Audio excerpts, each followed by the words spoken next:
Hello students, मैं अंजलि पयाल स्वागत करती हूँ आपका आईसीटी वर्चुअल क्लासरूम देहरादून से। कैसे हैं आप सब लोग? उम्मीद करती हूँ आप सब लोग अच्छे होंगे और अपनी लाइफ में बहुत बेहतर कुछ कर रहे होंगे। आज हम बात कर रहे हैं क्लास 9th के साइंस की और लास्ट सेशन में हमारा सेकंड चैप्टर कंप्लीट हो गया था जिसमें हमने उसके क्वेश्चन आंसर्स देखे थे। आज के सेशन में बात करते हैं थर्ड चैप्टर की, जो है एटम्स एंड मॉलिक्यूल, यानी परमाणु एवं अणु के बारे में हम यहाँ पर पढ़ेंगे। तो परमाणु क्या होता है उसके बारे में समझेंगे, अणु क्या होता है उसके बारे में समझेंगे।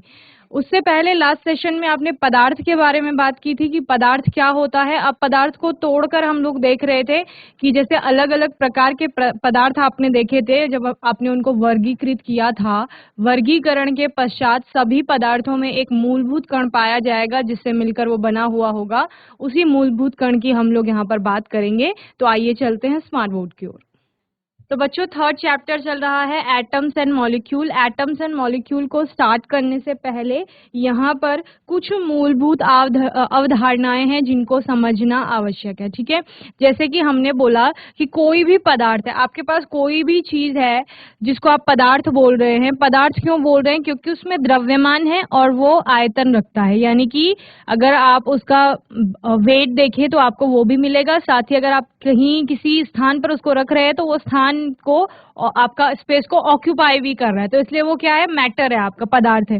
फिर आपने कहा कि हम इस पदार्थ को तोड़ते हैं अगर, तो इसके बहुत सारे कण मिलेंगे। जिसे आप बोलते हो कि कोई दीवार है और दीवार को अगर हम देखें कि वो किससे मिलकर के बनी हुई है, तो वो ईंटों से मिलकर के बनी हुई है।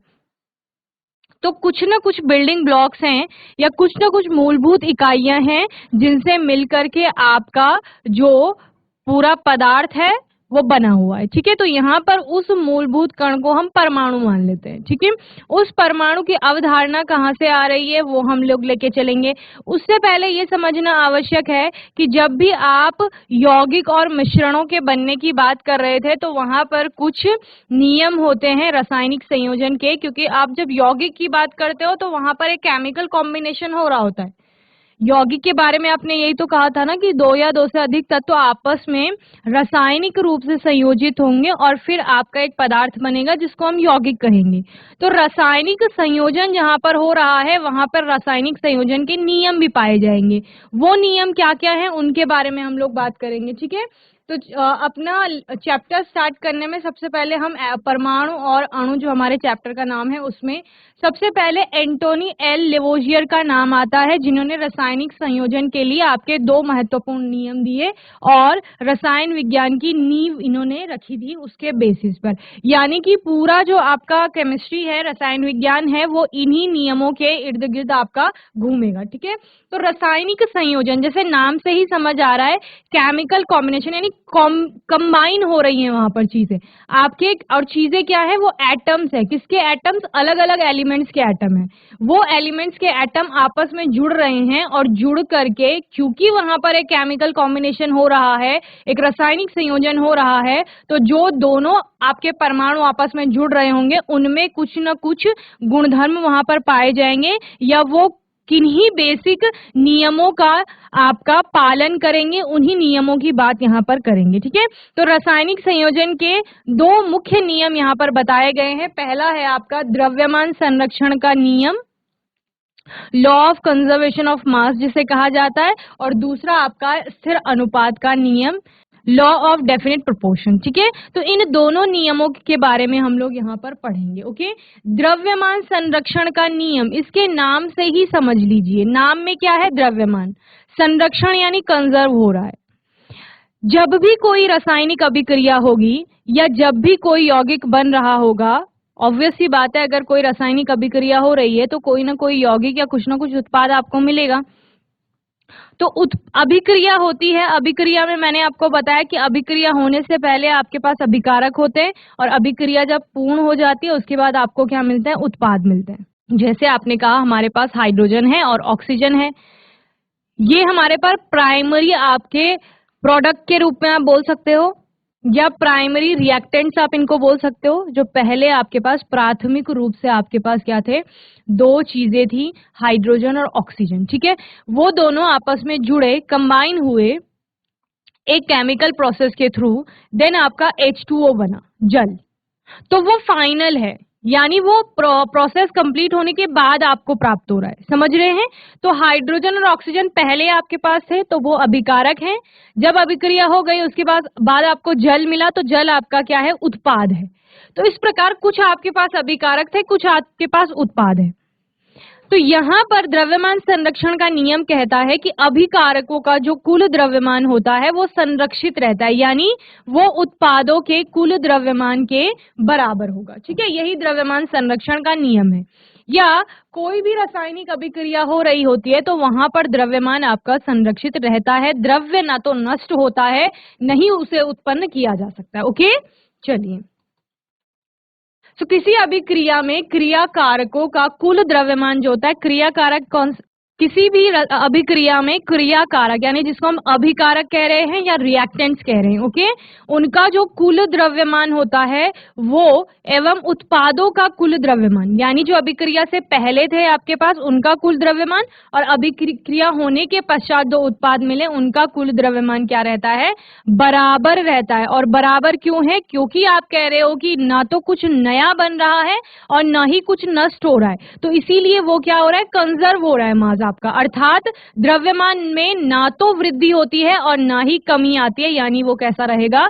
बराबर रहेगा। यह नियम लेवाशिये ने दिया था, इसी को आपका द्रव्यमान संरक्षण का नियम कहा जाता है। Law of conservation of mass states that mass can neither be created nor destroyed in a chemical reaction. किसी भी रासायनिक अभिक्रिया में ना तो द्रव्य को उत्पन्न किया जाता है ना ही उसको नष्ट किया जा सकता है। यही हमारा द्रव्यमान संरक्षण का नियम है। ओके, चलिए जल्दी से इसे नोट करेंगे।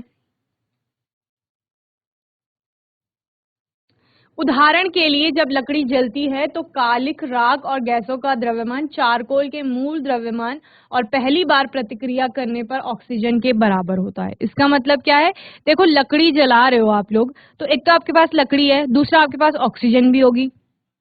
जब ये अभिक्रिया हो जाएगी, रासायनिक अभिक्रिया है, कंबशन जब भी हो रहा है रासायनिक अभिक्रिया की बात कर रहे हो, इसके बाद आपको कुछ कालिख मिली, कुछ राख मिली और अन्य प्रकार की गैसेस मिली आपको। तो इन सब का जो द्रव्यमान होगा वो उस लकड़ी और ऑक्सीजन के कुल द्रव्यमान के बराबर होगा। यानी पहले आपके पास लकड़ी और ऑक्सीजन थी, उनका जो टोटल मास था आपका, जब लकड़ी जल गई उसके बाद जो आपको कोयला, राख, अलग अलग प्रकार की गैसेस मिली, उन सब के कुल द्रव्यमान के बराबर हो जाएगा। तो यही आपका क्या है? द्रव्यमान संरक्षण का नियम है। ठीक है ना? देखिए यहाँ पर लॉ ऑफ कंजर्वेशन ऑफ मास को आपका एक रिएक्शन दिखा रही है, जहां पर आपके पास मर्क्यूरिक ऑक्साइड था 100 ग्राम, दिख रहा है ना? लेफ्ट में मर्क्यूरिक ऑक्साइड है, आप इसको रिएक्टेंट बोल सकते हैं। तो रिएक्टेंट में आपका अगर आप टोटल मास की बात करो तो वो कितना है? 100 ग्राम है। ठीक है, ये अभिकारक है मर्क्यूरिक ऑक्साइड। इससे आपको क्या क्या प्राप्त हुआ? एक तो मर्क्यूरी प्राप्त हुआ और दूसरा ऑक्सीजन प्राप्त हुआ। ठीक है, मर्क्यूरी का वेट आपका है, मास है 93 ग्राम और ऑक्सीजन का है 7 ग्राम। अब आपके पास उत्पाद के रूप में क्या क्या है? एक मर्क्यूरी है, दूसरा ऑक्सीजन है। तो आपने क्या बोला? यहाँ का जो कुल द्रव्यमान होगा, ठीक है, ये इनके कुल द्रव्यमान के आपके बराबर होगा। ठीक है, तो ये 100 ग्राम है मर्क्यूरिक ऑक्साइड लेफ्ट में यानी अभिकारक में, और उत्पाद में आपका क्या है? 93 ग्राम जो है वो मर्क्यूरी है, 7 ग्राम क्या है? आपका ऑक्सीजन है। तो 93 प्लस 7 टोटल कितना हो गया? 100 ग्राम।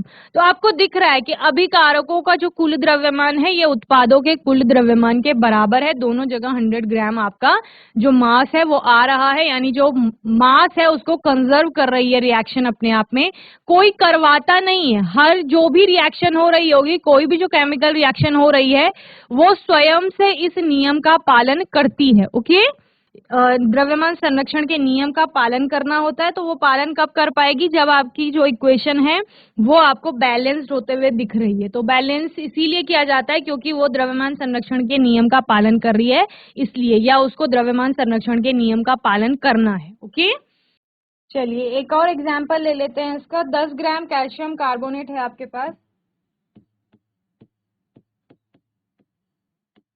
ठीक है। 10 grams of calcium carbonate produces 3.8 gram of carbon dioxide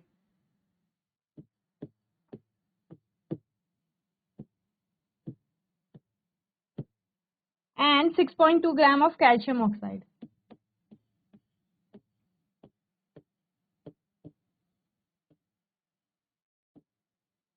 six 6.2 ग्राम आपका कैल्शियम ऑक्साइड बना रहा है, ठीक है। तो आपको बताना है represent this reaction in terms of law of conservation of मास। आपको बताना है, देखो आपके पास ये था 10 ग्राम और इससे आपको क्या क्या मिल रहा है, कार्बन डाइऑक्साइड मिल रही है और कैल्शियम ऑक्साइड मिल रहा है, किससे, कैल्शियम कार्बोनेट से। ओके, तो हमें पता है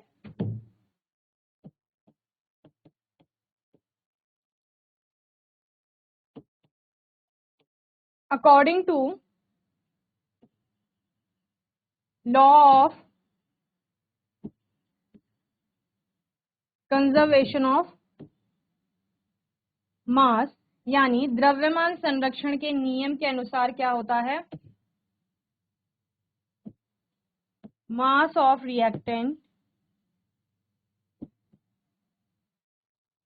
is equal to mass of products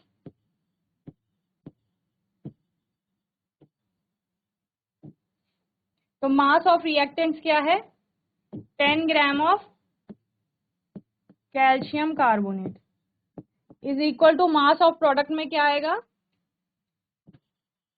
3.8 gram of carbon dioxide plus 6.2 gram of calcium oxide.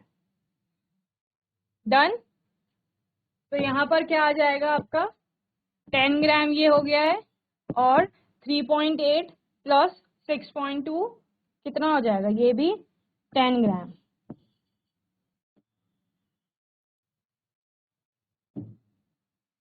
तो बस यही क्या था, आपका द्रव्यमान संरक्षण का नियम था।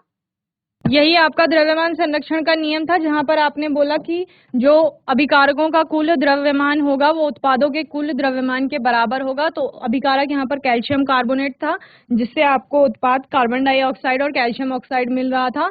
तो जब आपने कैल्शियम कार्बोनेट का कुल द्रव्यमान देखा तो वो 10 ग्राम था और carbon dioxide plus calcium oxide का कुल द्रव्यमान भी आपका 10 ग्राम आया। तो इस नियम की यहाँ पर पुष्टि होती है। ओके, तो मैं उम्मीद करती हूँ आज का सेशन आपको अच्छे से समझ में आया होगा। आज के सेशन में हमने न्यू चैप्टर स्टार्ट किया अपना एटम्स एंड मॉलिक्यूल, जिसमें हमने सबसे पहले द्रव्यमान संरक्षण के नियम की बात की, जो कि रासायनिक संयोजन में आपका पहला नियम है। दूसरा नियम है स्थिर अनुपात का नियम, जिसे आप होमवर्क में पढ़ के आएंगे और आने वाले सेशन में हम इसके ऊपर बात करेंगे। और तब तक के लिए ICT वर्चुअल क्लासरूम से जुड़ने के लिए धन्यवाद।